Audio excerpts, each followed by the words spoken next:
Political power centre में news maker कोई एक चेहरा नहीं बल्कि एक तबका है। इस तबके के नाम है बागी। ये वो बागी उम्मीदवार हैं जिन्होंने महाराष्ट्र की सभी पार्टियों का सरदर्द बढ़ा के रखा हुआ है।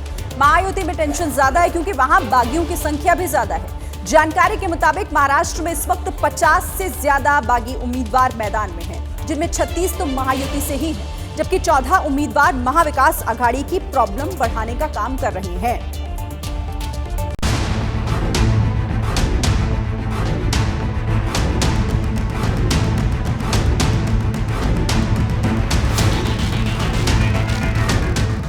महाराष्ट्र में बागियों ने बढ़ाई सबकी टेंशन। क्या होगा गठबंधनों का नेक्स्ट एक्शन? ये वो सवाल है जिसका जवाब इस वक्त महाराष्ट्र की हर पार्टी ढूंढ रही है, क्योंकि मामला बहुत पेचीदा है। महाराष्ट्र में 50 से ज्यादा बागी चुनाव मैदान में हैं।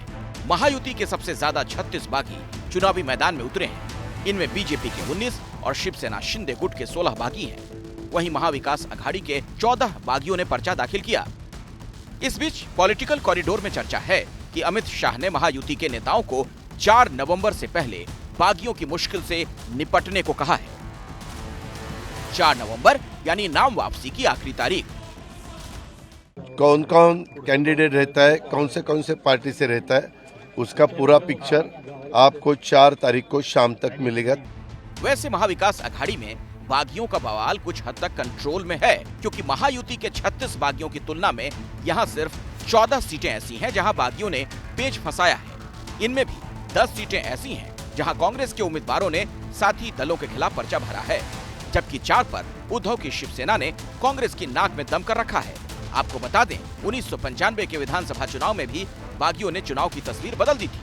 तब 45 निर्दलीय चुनाव जीतकर महाराष्ट्र विधानसभा पहुंचे थे। लेकिन महाराष्ट्र में बागी नेताओं के तेवर से इस वक्त सभी पार्टियां परेशान हैं, क्योंकि महाराष्ट्र ही नहीं बल्कि देश के तमाम राज्यों में ऐसे कई चुनाव हैं जहां पर बागियों ने कई बड़ी पार्टियों का बना बनाया खेल बिगाड़ दिया है। महाराष्ट्र के चुनावी इतिहास की अगर हम यहां पर बात करें तो कैसे बागी खेल बदलते रहे हैं उसकी बात आप समझिए। देखिए 1995 में 17 बागी जीते, 7 इनमें कांग्रेस के बागी थे। फिर बात अगर 1999 की करें तो 1999 में महाराष्ट्र में रिकॉर्ड 49 बागी उम्मीदवार जीते थे। 36 एनसीपी के बागी थे। उस वक्त एनसीपी एक ही पार्टी हुआ करती थी, 2 भागों में अलग अलग नहीं बटी थी। फिर 2004 25 बागी जीते, 8 एनसीपी और 8 कांग्रेस के थे उसमें से। फिर 2009 की अगर बात करें तो 2009 में बागियों की संख्या में कमी आई और सिर्फ 13 बागी उम्मीदवार ही जीत का स्वाद चख पाए, जिनमें 4 बीजेपी के थे। 2014 के चुनाव में बागियों की संख्या फिर से बढ़ गई और 26 बागी उम्मीदवार विधायक बने। सबसे अधिक 13 बागी बीजेपी के थे उस वक्त। 2019 के चुनाव में 34 बागी उम्मीदवारों ने बाजी मारी और विधानसभा पहुंच गए वो। इनमें सबसे ज्यादा 13 बागी बीजेपी के थे और अब भी 50 की संख्या बागियों की है। अब जब नतीजे आएंगे तो समझ आएगा कि आखिर बागियों को किस तरीके से स्वीकार जनता करती है।